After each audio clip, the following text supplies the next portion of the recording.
আসলে আমরা এর আগে কোনো একটা আলোচনা বোধহয় বলেছিলাম বা কোনো একটা প্রশ্ন উত্তর বলেছিলাম, জামার হাতা অথবা নিচের কোনো অংশ ভাঁজ করে নামাজ পড়া নিষেধ, কিন্তু জামাটাই যদি বানানোই হয় হাফ, ওটা তার ভাঁজ করা না, তাহলে সেটা নিষিদ্ধের আওতায় পড়বে না।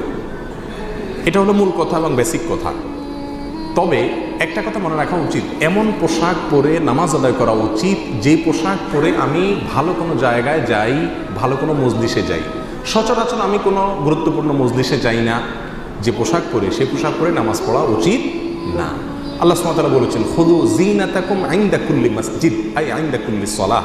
প্রত্যেক নামাজের সময় তোমরা সুন্দর কাপড় চোপড় পরো, ভালো কাপড় চোপড় পরো, যথাসম্ভব নিজেকে সাজাও।